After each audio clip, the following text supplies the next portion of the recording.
Hello guys, welcome back to my channel. So for today, baka mabilisan lang tayo na video and I will be answering a lot of your frequently asked questions on anything that is about credit cards, credit reports, credit score. So I noticed that ang dami na sa inyo nagtatanong and ang dami pang curious kung ano ba dapat yung gagawin sa ganitong aspect when you read your credit reports. And sasagutin natin yan isa-isa. So, stay tuned. Okay, so the first question is, kasama ba ang Globe Postpaid, Meralco, pati yung mga water utility bills, nakaka-apekto ba siya sa credit score mo? Here in the Philippines, as far as I know, hindi.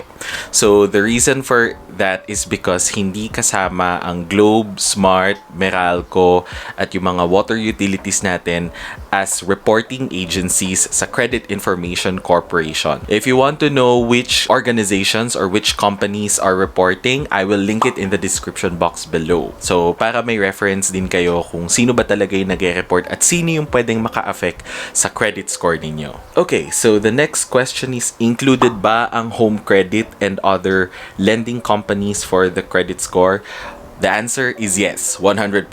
Included ang home credit. So, kapag hindi ka nagbabayad ng utang mo sa home credit or any other lending companies na nakikita nyo sa malls, then yes, it will definitely affect your credit score kasi they're one of the reporting agencies. By the way, speaking of reporting agencies, merong two types of agencies na involved sa Credit Information Corporation. So the first one are agencies that are reporting, as what I've mentioned, and the second one are agencies that are accessing your credit report. So ito yung mga agencies na nakaka-access kapag kunwari nag-a-apply kayo ng loans or ng credit card sa kanila, then pwede nilang ma-access yung credit reports mo through credit bureaus. Third question is, ano ba yung mga recommended credit card for beginners? I can probably make a video of that one of these days kasi kailangan ko pa siyang i-research. Sa case ko kasi, on my experience, all of my credit cards are actually not beginners. Yung isang naging beginner credit card ko lang ay yung East West, the basic one. Pero yun nga, hindi ko rin naman masyado nagamit so hindi ko rin na-appreciate yung credit card. The next question is, will you still be approved if you have a credit card delinquency from the past, or you have to settle it first, then your name will be cleared? So, yung first question to answer, yes, you can still be approved for a credit card kahit nagkaroon ka ng delinquency before.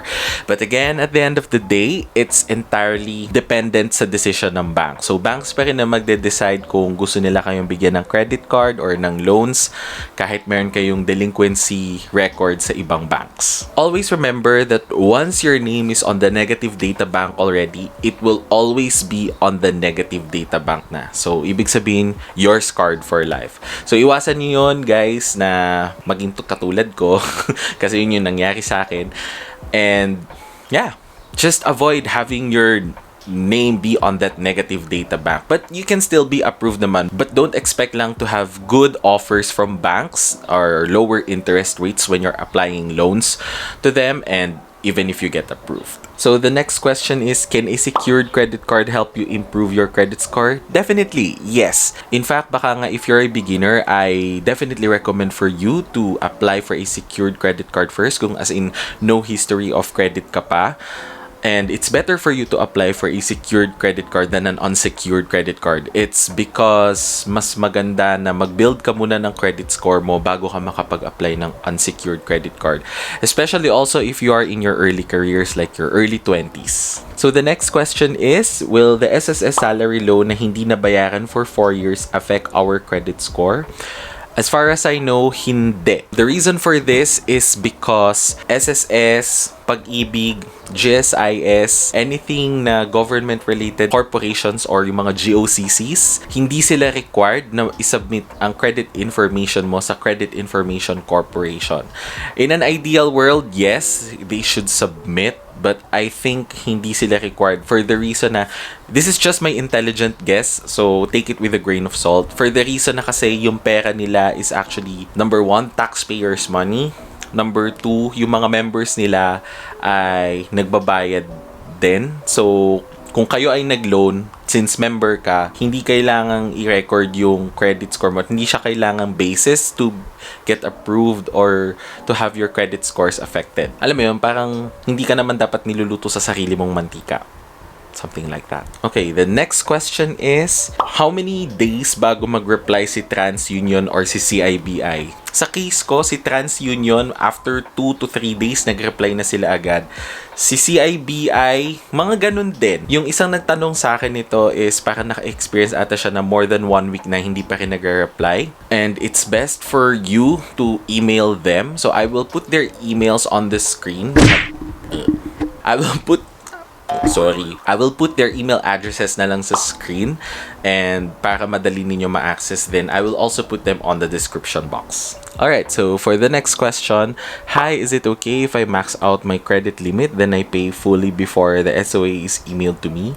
It will not affect my credit score ba? As far as I know, hindi, but take it with a grain of salt kasi parang ang logic doon is ginamit mo lang yung card mo as cash. Instead of paying using fiat currency or yung mga paper monies, ginamit mo lang yung credit card mo, then binayaran mo rin naman siya maybe on the same day or basta bago dumating yung statement of account mo or bago man nung cut-off mo. Okay, for the next question. Hi, I'm still a student below legal age. Is it possible for me to be a primary holder of my mom's credit card so that I could start building my credit score? Number 1, some banks are required for you to be at least 18 years old or even 21 years old. Number 2, pag hindi ikaw ang principal owner ng credit card, hindi ikaw yung nagbi-build ng credit history. So, ang credit history or yung credit track record na nabibuild is yung principal owner. Kasi at the end of the day, siya yung responsible doon sa credit card mo since you're the supplementary. So, yeah, hindi nagbi-build ang credit history mo if you're the principal owner. So, kumbaga nakikilitch ka na nga lang ng credit card, aba, sa'yo pa rin ang credit, that's not cool. For the last question, so yung kanya is medyo situational. So, nung 2011, nag-loan down siya with Citibank. Nag-close yung company and yung loan ko was supposed to be ibabawas sa back pay ko, which is more than enough. I never knew it was not paid until I recently applied for a car loan and na-declined due to a hit daw with CMAP. I tried to contact Citibank to settle the bills pero sabi nila wala daw siyang account sa kanila.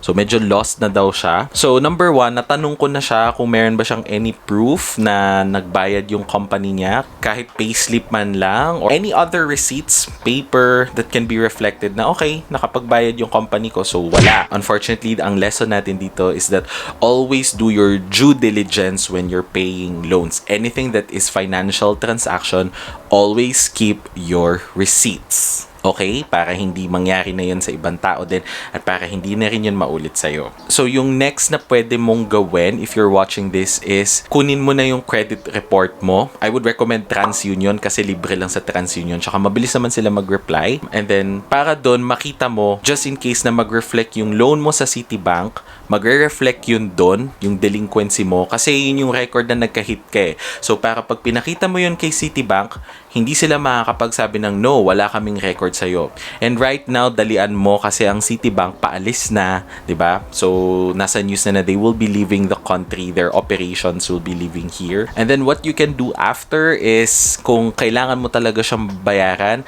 so I would recommend for you to apply for an interbank debt relief program via the Credit Card Association of the Philippines. I will link it sa baba, sa description box. And actually, bala ko din gumawa ng video about that, but maybe one of these days pa. So, para makatulong dun sa mga taong kailangang magbayad ng credit cards nila at hindi na nga makapagbayad. Especially to you guys na naapektuhan ng pandemya. Okay, so that's it for our video. Thank you very much for watching. If you find value on this video, don't forget to like and click the subscribe button and the bell notification beside it so that you will be notified kapag may bago akong video. Okay, remember, the more that you learn, the more that you earn. I will see you next time. Peace out.